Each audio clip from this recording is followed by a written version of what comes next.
sais pas comment ça se passe avec d'autres artistes, mais pour montrer une collection de mode, c'est parfait, et ça la rend particulièrement. Donc je suis très heureux d'être là.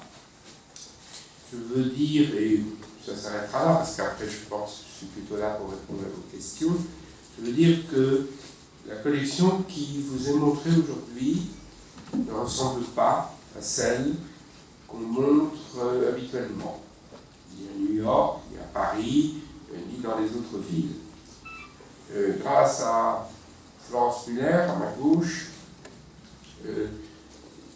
cette exposition s'appelle Saint Laurent Visionnaire, et elle porte parfaitement son nom, puisque au lieu de montrer l'échantillonnage des vêtements d'Yves Saint Laurent depuis 1962, il a plutôt été fait appel à des vêtements, des créations qui annoncent, qui montrent que dès le début, et on le voit après au cours des années, Saint Laurent est un visionnaire. Il est un visionnaire pourquoi? Il est un visionnaire parce qu'il a compris très vite, et il le dit d'ailleurs dans une interview, que si la mode consistait à n'habiller que des femmes riches, ce serait très triste. Il a compris que les couturiers, presque tous, d'ailleurs tous, à l'exception de Chanel, et après lui-même,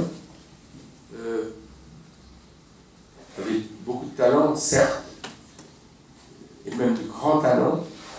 Il n'était pas question de discuter de leur talent, mais qu'ils habillaient des femmes oisives, des femmes riches, et il n'est pas non plus question ici de critiquer les femmes oisives et les femmes riches, c'est un constat, d'habiller des femmes riches, des femmes qui n'avaient de la vie qu'une vue à travers le prisme de l'argent, des femmes qui avaient des femmes de chambre, des femmes qui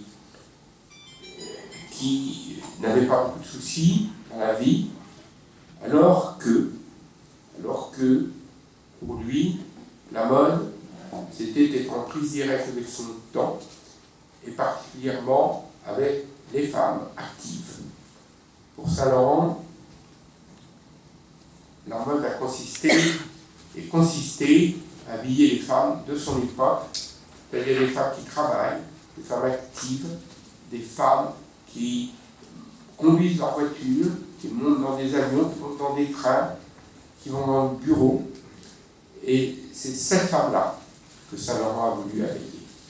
Saint Laurent a toujours cru que la création de mode, c'était un dialogue entre le créateur de mode et les femmes de la rue.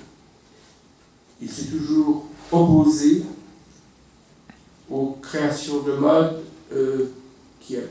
qui consistaient à créer et à satisfaire le fantasme du couturier.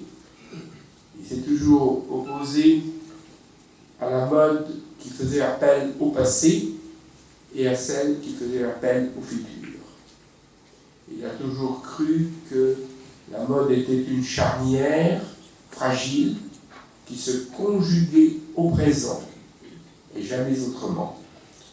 Donc, visionnaire parce que, tirant parti de ces conclusions-là, Saint Laurent, comme vous le savez, a un jour fait passer des épaules des hommes sur celles des femmes leurs vêtements.